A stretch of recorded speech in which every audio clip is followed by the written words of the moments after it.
ये लेकर आए हैं क्लास 10th हिस्टोरी सब विषय के चैप्टर 1 जो कि है यूरोप में राष्ट्रवाद, इसका टोटल ऑब्जेक्टिव। तो चलिए दोस्तों वीडियो को शुरू करते हैं और देखते हैं। फर्स्ट क्वेश्चन है, जर्मन राइन राज्य का निर्माण किसने किया था? जर्मन राइन राज्य का निर्माण किसने किया था? तो इसका आंसर आपका हो जाएगा नेपोलियन बोनापार्ट। तो किसने किया था? नेपोलियन बोनापार्ट ने। नेक्स्ट क्वेश्चन है,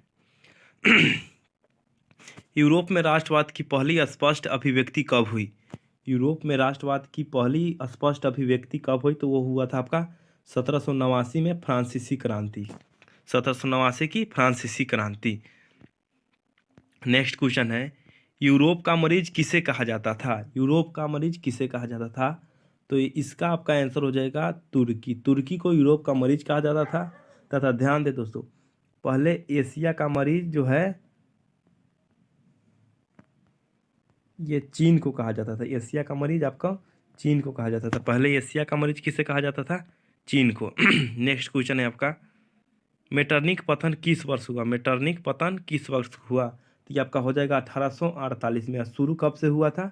तो वियना सम्मेलन जो हुआ था 1815 में उसी वक्त नेपोलियन युग का अंत एवं मेटरनिक युग का शुरुआत हुआ था। वियना जो कि ऑस्ट्रिया का राजधानी है एवं ऑस्ट्रिया के चांसलर थे मेटरनिक। नेक्स्ट क्वेश्चन है, फ्रांस में किस शासक वंश की स्थापना वियना कांग्रेस द्वारा की गई? तो आपका आंसर हो जाएगा बी, बुर्बो वंश की स्थापना। नेक्स्ट क्वेश्चन है, इटली एवं जर्मनी के एकीकरण के विरुद्ध निम्नलिखित में से कौन सा देश था? तो वो था ऑस्ट्रिया। ऑस्ट्रेलिया के चांसलर उस वक्त मेटरनिक थे, जो कि राष्ट्रवाद के घोर विरोधी आदमी थे। नेक्स्ट क्वेश्चन है, मेजनी का संबंध किस संगठन से था? मेजनी का संबंध किस संगठन से था? तो ये आपका हो जाएगा लाल से कार्बोनारी। क्या हो जाएगा? कार्बोनारी। मेजनी का संबंध किस संगठन से था? कार्बोनारी। नेक्स्ट क्वेश्चन है, जालवेरिन एक संस्था थी। जालवेरिन एक संस्था थी। तो इसका आंसर हो जाएगा व्यापारियों की। जालवेरिन किसकी संस्था थी? व्यापारियों के, याद रखिए। और कार्बोनारी जो कि मेजनी का इससे संबंध था आपका। नेक्स्ट क्वेश्चन है, 1829 की एड्रियानो की संधि किस देश के साथ हुई? 1829 की एड्रियानो की संधि किस देश के साथ हुई? तो आपका आंसर हो जाएगा तुर्की। किसके साथ हुआ था? तुर्की के साथ। नेक्स्ट क्वेश्चन है, काउंट काबूर को विक्टर इमैनुअल ने किस पद पर नियुक्त किया? तो काउंट काबूर को विक्टर इमैनुअल ने प्रधानमंत्री के पद पर नियुक्त किया था। और आपको बता दें कि काउंट काबूर की मृत्यु 1862 ईस्वी में हो गया था। काउंट काबूर, मेजनी और गैरिबाल्टी, ये तीनों इटली के एकीकरण में अहम योगदान दिए। एवं बिस्मार्क जो रक्त एवं लौह नीति का अवलंबन किया था एवं एक सफल कूटनीतिज्ञ था, वह जर्मनी का लिए एकीकरण में अहम योगदान दिया। एवं भारत का बिस्मार्क सरदार वल्लभ भाई पटेल को कहा जाता है। नेक्स्ट क्वेश्चन है, गैरिबाल्टी पेशे से क्या था? तो गैरिबाल्टी पेशे से एक नाविक था। गैरिबाल्टी पेशे से क्या था? एक नाविक था। गैरिबाल्टी पेशे से क्या था? नाविक। इटली एवं जर्मनी वर्तमान में किस महादेश के अंतर्गत आते हैं? तो वह है आपका यूरोप। दोस्तों ये जो एनसीईआरटी का जो बुक होता है, साथ में क्वेश्चन बैंक और गाइड जो होता है, इसमें जितना भी ऑब्जेक्टिव टोटल है ना, टोटल इस वीडियो में आपको मिल जाएगा। नेक्स्ट क्वेश्चन है, रक्त एवं लौह नीति का अवलंबन किसने किया था? तो आपको बताएंगे हैं बिस्मार्क ने। रक्त एवं लौह नीति का अवलंबन किसने किया? बिस्मार्क ने। बिस्मार्क था क्या था? एक सफल कूटनीतिज्ञ था। बिस्मार्क क्या था? एक सफल कूटनीतिज्ञ। नेक्स्ट क्वेश्चन है, यूरोप वासियों के लिए किस देश का साहित्य एवं ज्ञान प्रेरणा स्रोत रहा? तो ये आपका आंसर हो जाएगा यूनान। यूरोप वासियों के लिए किस देश का साहित्य एवं ज्ञान प्रेरणा स्रोत रहा? तो वो हो जाएगा यूनान। फ्रैंकफर्ट की संधि कब हुई थी? नेक्स्ट क्वेश्चन है आपका, फ्रैंकफर्ट की कब संधि हुई थी? तो हो जाएगा 1871। फ्रैंकफर्ट की संधि कब हुई थी? 1871 में।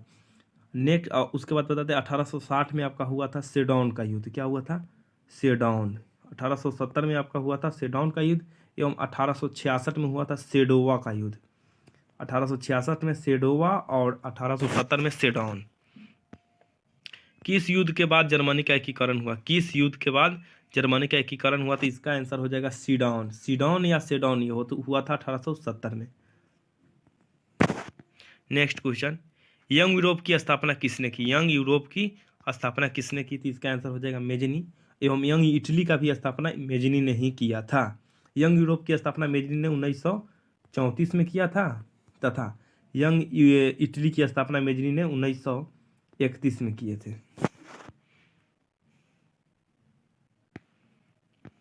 यंग इटली की स्थापना किसने की? यंग इटली की स्थापना किसने की? दोस्तों जब ठीक देखें थोड़ा देर पहले मेजनी ने। आपका नेक्स्ट क्वेश्चन है, सीडौन का युद्ध कब हुआ था? सीडौन का युद्ध कब हुआ था? 1870 में। सीडौन का युद्ध 1870 ईस्वी में हुआ था। सीडौन या सेडौन दोनों एक ही नाम है।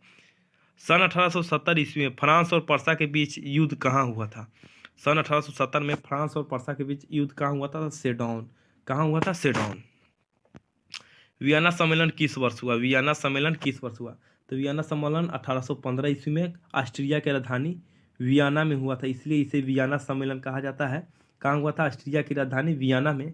एवं इस वियना सम्मेलन के बाद नेपोलियन युग का अंत हुआ था एवं मेटरनिक युग की शुरुआत हुआ था, जो 1848 तक चला एवं 1848 में मेटरनिक युग का अंत हो गया।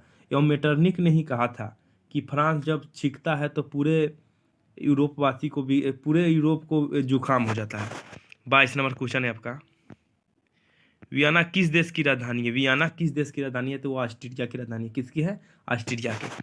नेक्स्ट क्वेश्चन, क्रीमिया का युद्ध किस वर्ष हुआ? क्रीमिया का युद्ध किस वर्ष हुआ? नेक्स्ट क्वेश्चन है आपका, क्रीमिया का युद्ध किस वर्ष हुआ था? क्रीमिया का युद्ध 1854 में हुआ था।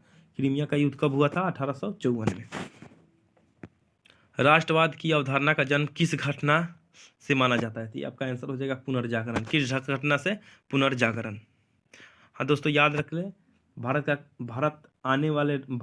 और यूरोप के बीच मार्ग का खोज किए थे वास्को डी गामा। किसने किया था? वास्को डी गामा, जो कि पुर्तगाल के थे। वास्को डी गामा कहाँ के थे?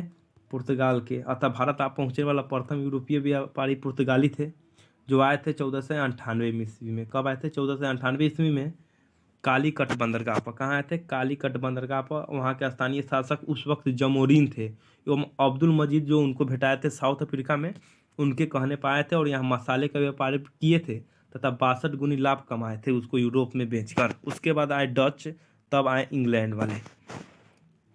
25 नंबर है आपका, नेपोलियन संहिता किस वर्ष लागू हुई? नेपोलियन संहिता किस वर्ष लागू हुई थी? इसका आपका आंसर हो जाएगा 1804। क्या हो जाएगा आंसर? 1804। वियना सम्मेलन का अध्यक्ष कौन था? वियना सम्मेलन का अध्यक्ष कौन था? तो ये थे मेटरनिक। मेटरनिक कौन थे? फिर से बता दें, ऑस्ट्रिया के चांसलर थे। मेटरनिक कौन थे? ऑस्ट्रिया के चांसलर। मेटरनिक कौन थे? ऑस्ट्रिया के चांसलर थे। ऑस्ट्रिया के चांसलर कौन थे? तो मेटरनिक। नेक्स्ट क्वेश्चन है 27 नंबर, वह है मेटरनिक व्यवस्था का उद्देश्य क्या था? मेटरनिक व्यवस्था का उद्देश्य क्या था? तो मेटरनिक व्यवस्था का उद्देश्य था पुरातन व्यवस्था की पुनर्स्थापना, मतलब कि नेपोलियन युग का अंत। नेपोलियन युग का अंत यह मेटरनिक व्यवस्था का मुख्य उद्देश्य था। काउंट काबर की मृत्यु कब हो? शुरू में ही बताया है दोस्तों, काउंट काबर की मृत्यु 1862 ईस्वी में हो गई थी। काउंट काबर की मृत्यु कब हो गई? 1862 में। इटली और जर्मनी के एकीकरण का विरोधी कौन था? इटली और जर्मनी का एकीकरण के विरोधी आपका ऑस्ट्रिया थे। ऑस्ट्रेलिया के चांसलर फिर से बता रहे हैं मेटरनिक था। कौन था? मेटरनिक। और मेटरनिक राष्ट्रवाद एकीकरण का घोर विरोधी था। इनका युग जो है 1815 से लेकर 1848 तक चला। नेक्स्ट क्वेश्चन है आपका, जर्मनी का एकीकरण किस वर्ष हुआ? जर्मनी का एकीकरण किस वर्ष पूर्ण हुआ था? 1871 में। कब पूर्ण हुआ? 1871 में। लाल कुर्ती का गठन किसने किया था? तो गैरीबाल्टी ने। किसने किया था? गैरीबाल्टी ने। लाल कुर्ती का गठन किसने किया था? गैरीबाल्टी ने। और कार्बोनाली से रिलेशन था मेजनी का। काउंट काबूर को विक्टर इमैनुअल ने प्रधानमंत्री पद पर नियुक्त किया था। प्रधानमंत्री के पद पर इनका रिलेशन कार्बोनारी से था। एवं बिस्मार्क, जो कि इटली के जर्मनी के एकीकरण में मुख्य भूमिका निभाए, ये एक सफल कूटनीतिज्ञ थे एवं रक्त एवं रणनीति का अवलंबन किए थे। नेक्स्ट क्वेश्चन है, जाल्वेराइन संघ की स्थापना कब हुई? जाल्वेराइन संघ की स्थापना कब हुई? तो इसका आपका आंसर हो जाएगा, जाल्वेराइन संघ की स्थापना 1834 ईस्वी में हुआ था। कब हुआ था? 1834 ईस्वी में। गॉस्टिन की संधि किस वर्ष हुई? गॉस्टिन की संधि किस वर्ष हुई? तो ये आपका आंसर हो जाएगा बी, 1865 में। गॉस्टिन की संधि कब हुई? 1865 में। गॉस्टिन की संधि कब हुई? 1865 में। यूरोपीय सभ्यता का पालना किसे कहा जाता है? तो ये हो जाएगा यूनान। क्या हो जाएगा? यूनान। नेक्स्ट क्वेश्चन है, एड्रियानोपोल की संधि किस वर्ष हुई थी? ये आंसर हो जाएगा 1929 में। कब हुआ था? 1929 में। सीडौन का युद्ध किसके बीच हुआ? सीडौन का युद्ध किसके किसके बीच हुआ? तो इसका आंसर हो जाएगा पर्सा और फ्रांस, पर्सा और फ्रांस। किस वर्ष यूनान को एक स्वतंत्र राष्ट्र घोषित किया गया था? 1832 में, 1832 में एड्रियानोपुल के संधि के बाद।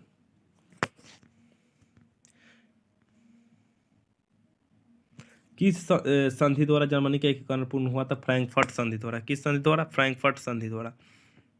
हंगरी की राजधानी है, हंगरी की राजधानी आपका बुडापेस्ट है। हंगरी की राजधानी कहाँ है? बुडापेस्ट।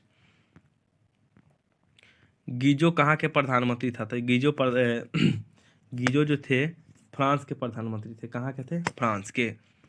सेडोवा का युद्ध किन के बीच हुआ? सेडोवा का युद्ध किन के बीच हुआ? तो आंसर है ऑस्ट्रिया और पर्सा। ऑस्ट्रिया और पर्सा, याद रखें दोस्तों। सेडोवा का युद्ध जो था ऑस्ट्रिया और पर्सा के बीच हुआ, एवं फ्रांस और पर्सा के बीच, फ्रांस और पर्सा के बीच ये सेडौन का युद्ध हुआ था। सेडौन का युद्ध, फ्रांस और पर्सा के बीच सेडौन का युद्ध हुआ था। सेडौन का युद्ध 1870 में हुआ, एवं सेडोवा का युद्ध जो है वो 1866 में हुआ था। कब हुआ? 1866 में। नेक्स्ट क्वेश्चन है आपका, ओटो को निम्न में से कहाँ के राजा घोषित किया गया? ओटो को यूनान के राजा घोषित किया गया था। कहाँ के? यूनान का। तो दोस्तों, अगर ये वीडियो आपको अच्छा लगा है तो अपने दोस्तों में शेयर कर दें, और जो लोग इस साल मतलब कि 2023 में एग्ज़ाम देने वाले हैं उनके लिए रिवाइज का ये इससे अच्छा जरिया कुछ नहीं हो सकता है। और यहीं पे आपको मैथ,